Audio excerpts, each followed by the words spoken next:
fun ride. We're good to go, well. Good evening, everyone. We'll go ahead and start the meeting. And first item on the agenda is approving the minutes from March 9th. I'll make a motion to approve the minutes of March 9th. Motion made, second by Bob. All in favor? Thank you. Next one, do we have a presentation? By John. And he's not here tonight. I haven't received any phone calls, so I don't know what's going on now. I would say we postpone that until later in the meeting. Maybe they'll show up. Okay. I'll find out what's happening. Talk item number 3 is subdivision ordinance change. We have the code enforcement officer, Dave Savage, here to talk about that. Yeah, this is stemmed from a couple of planning board meetings on, I do believe you have the performance standards from the shoreline zone, the subdivision ordinance. There's a formula that CDC's been using to calculate for septic systems on multifamily dwellings. And they're using fairly high numbers. And what the planning board trying to do is reduce the area needed for unbuildable summer street. That one in particular, it's a 4-unit, 2-bedroom each. And by the current standards, you need a little over 2 acres for that particular building. She's come to the planning board last couple of meetings trying to put on another building very similar to it, just over 3 acres. And because the way the ordinance of the formula is written, she cannot put it there. She would need almost 5 acres. Within the state's rules on the subdivision, with the way they divide the lots out and how much land you need, there's actually a variance that goes to the state of Maine for approval to have the land reduced. It really focuses on apartment buildings outside the public sewer district. If it was in town, it wouldn't be an issue at all, but where it needs septic, they're basing it off the usage to determine how much square footage per bedroom. And again, like I said, the way the ordinances, the rules are written from the state, they do offer the option for the variance that it gets approved through the state. And the planning board looked at that variance process and said if the applicant submitted it to the state and the state approved it, just like a variance on a regular septic system, they would have no issue using them numbers that the state provides to the planning board, if that makes sense at all. The state, they look at variances now on septic systems, especially in the shoreline zone. If there's just no way to do it, there's variances for how close it can be to the water, to property lines, to buildings. The state reviews them. If they find it's not a problem, they send back approvals and we grant the septic systems for them situations. This is very similar, but it's just for multifamily homes. Questions, Mr. Savage?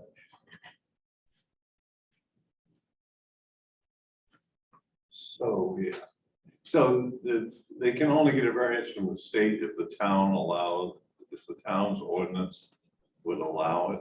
Correct. Our subdivision doesn't allow for the variance to be applied for. So we're not given a variance just for this one case. We're changing the ordinance for the whole world. Yeah, we're adding, if, I'm not sure if you got a copy of the performance standards, I don't- but there's one paragraph we added in there that allows for lots that don't meet the standard to apply for the variance to the state.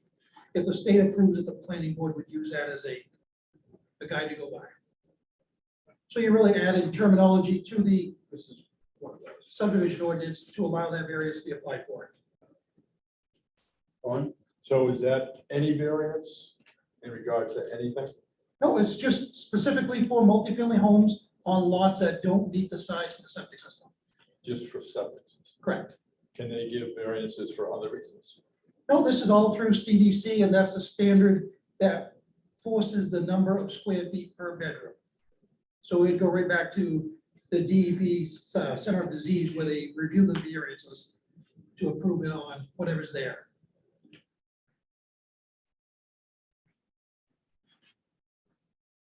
I make a motion to accept this change to our ordinance. Second by Bob. All in favor? Okay, no, this is a reading. This is not a reading. No, we're giving you a heads up, allowing you to ask questions. We're gonna have the first reading next council meeting, and then we'll have the next one. So we're not gonna vote on any of that. Okay. Got you up there. You have any more from that or anything like that?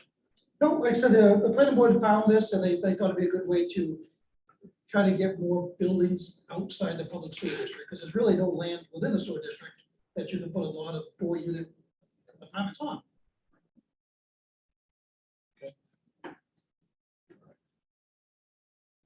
Item number 4, apply for approval to accept the workforce development grant for Alphonse Center through the fire department. Okay, you've actually got the wrong agenda. There's another one there for you, I put on your desk.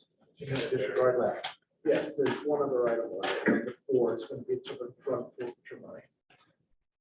Sorry, chief, I skipped right over it. That's okay, it's not on my list. Okay, good. Yeah. I just figured I'd be. Why, look, why chief here, you know? Let's go item number 4, to accept, drug forfeiture for the PD. I have Chief Tracy to talk about that. I sent out copies of the forfeiture lists to you. I think I emailed it all out yesterday, so you had a chance to look at it, Chief, and then put it forward. Well, I would tell you that it's very similar to things that you've done in the past as far as drug forfeiture goes, with the exception where it's no longer simpler, it's a very large amount of money. It's $52,885, I believe, dollars. It's 4 different cases that were all related that Deputy Chief Stubber played a large role in, and it's a portion of that of what was taken in forfeiture, or what's being taken in forfeiture. We need your signature in order for the town to accept that portion that we get, which is again just under 53,000. Don, could you just review a little bit about how they, is it raw cash or is it property that they've seized? In addition? Well, there was, I think there's a list that, did you make copies for it? I don't actually have it. They should have copies. It's in the, yeah, but there's a list on there of everything that was actually, or is actually being forfeited. And it includes the vehicle and cash and different increments for different parties. So, I mean, there's a whole list there. But because we played a role, in it, we get a portion of it. And that's figured out by MDEA and the Attorney General Office, which is how that's figured. It's not like, depending on what their role was in that investigation case. So. Chief, you're making any recommendation where we're gonna put this money right now, or you're just? Well, I have- hold it for now? or- I have a drug forfeiture account, and I would ask that it goes into that, which is pretty depleted. And what we've used that for in the past is to buy equipment and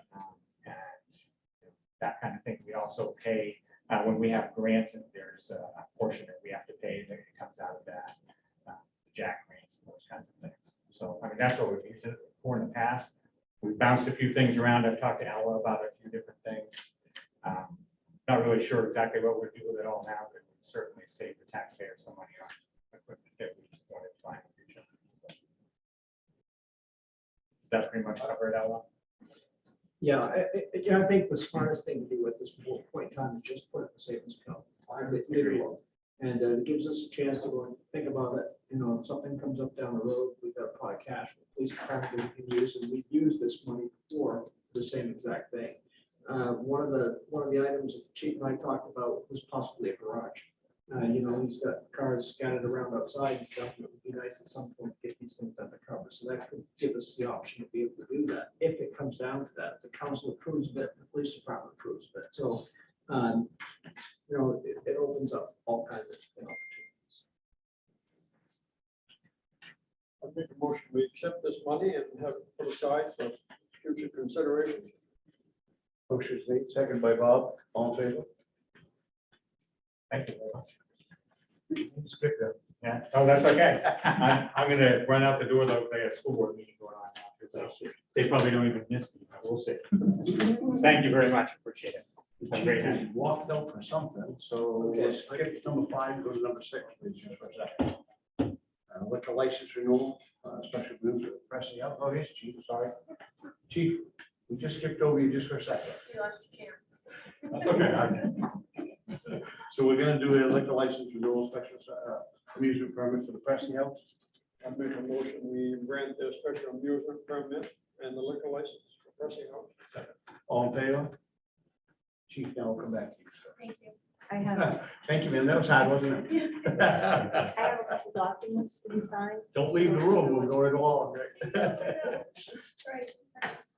Next one is item number 5, applying and approval for applying accepted workforce development grant for Alphonse Center through the fire department. Chief. So what this is we're working on putting together, having a EMT class here at the station, 100% live class to train new EMTs. And Kelly kind of pointed me in this direction, but the Harold Alphonse Center for Advancement of Maine's Workforce has money available for these programs. And, you know, we run through KVCC, the college, they facilitate everything as far as the class. And then we have to apply to the Alphonse Center for the money. And they pay up to $1,200 per student for the EMT class, which is a $1,300 class. So it would end up costing us $100 per person. We have to get, they like us to get 15 or so students. Obviously, we're not gonna get 15 just from Oakland, but you know, it's gonna be from the area. So, you know, we'll be able to showcase our facility here. And right now we have a couple internal candidates. Looks like we're also going to be able to use this as somewhat of a recruiting tool. We have a couple people that are not on the department currently that are interested in taking the EMT course, you know, taking the course and working for us. And that is one of the stipulations of the program. They have to be employed by us to be eligible. So we put them on the department and then they would take the course and then they give us a commitment afterwards. So it sounds like a pretty good opportunity. And, you know, we thought before, where it is kind of grant money, we wanted to put it out in front of the council so you knew what we were doing and, you know, kind of get your stamp of approval on it. And so it's, you know, it's a good way to get some EMTs. Like I said, 100% live course. They've been doing a lot of hybrid courses where half of it's online, half of it's, you know, so we've requested a live course here, and I have a meeting with the college first of next week to nail down a date and really start getting some students signed up. So should be a good opportunity. You have any specific questions? All we have to do is vote to accept the program. Yes. I'd make a motion to do that. Motion made, second by Dawn, all in favor? Thank you. Let's see, Mr. Croft is here. Hello, Jeremy. Jeremy is the youngest son of Jennifer and Dr. Croft, and all of his brothers ahead of him have done different projects for the town of Oakland. And Jeremy came and see me a couple of weeks ago at the town office, and he has a plan, and he would like to present it to you so that he can qualify for the Eagle Scouts. And Jeremy, I'd like to hand the floor over to you. Is it okay? Please, absolutely.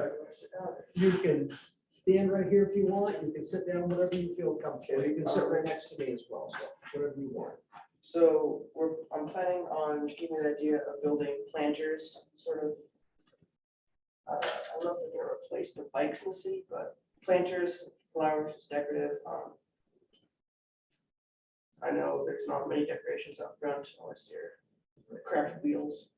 And I don't know, I just think it would lighten up the place a bit. There's a couple things for logistics. It's gonna be about $70 a box, which is the only downside to it, because lumber is very high right now. And, yeah. Picture. What we're aiming for.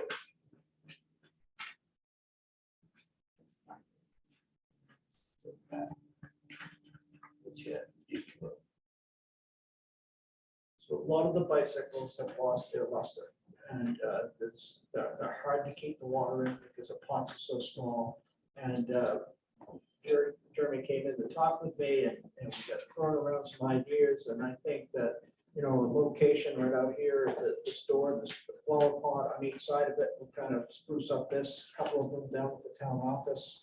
We're replacing a lot of the bikes with the boxes around town. So the timing on this is absolutely perfect.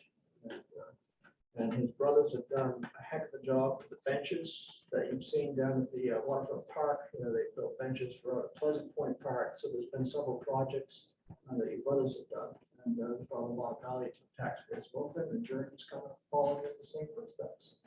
So His project's gonna be prettier than his brother's. it very well could be. We'll get some nice flowers in there. Good luck, Jeremy. Thank you. Awesome job. How many are you planning on making?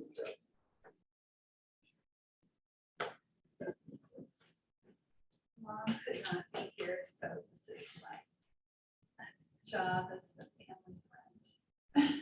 Thanks for your patience. How many planners are you planning on making, Jeremy? 5.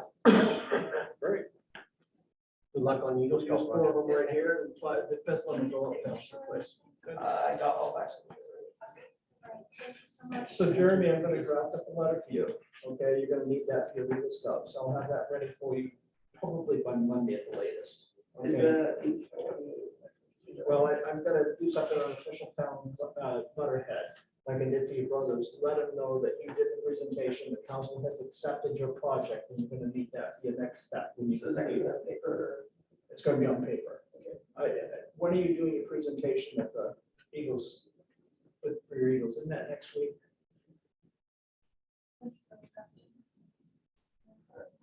Okay. I'll Eagle get this that. Monday or something? That was March.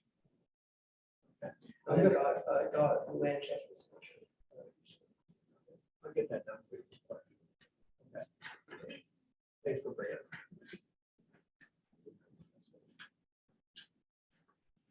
Anything else? I don't have a thing. Good at all. Look into the audience. Does anybody have any? Pat, you have anything? I actually do. There you go. Fellow residents of Oakland, counselors, fire chief, thanks for giving me a few moments to speak. I'll be very brief.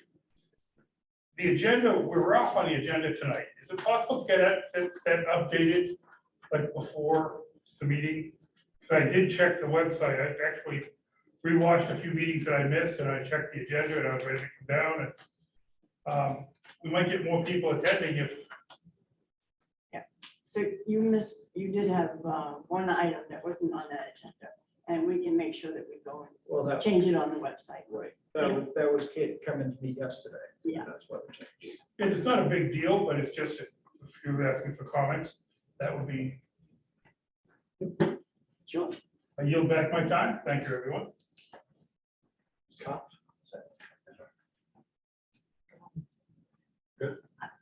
Yeah. He's not here, we can't adjourn. Well, I have to ask. Right. I know we can't, we'll be stuck here for a couple weeks. Go ahead now. We have the new warrant that needs to be signed. It includes the new article. If everybody would use a dark, Red ink, yeah, green, something. that's Kevin. Very dark, because this is the one that's going to the Yeah. printer, okay? I missed another design. The other is, Mr. Nutting. I have nothing, I have nothing. just one. Just, I make a motion, we adjourn. Second, all in favor? Thank you. Right, folks, thanks for coming in.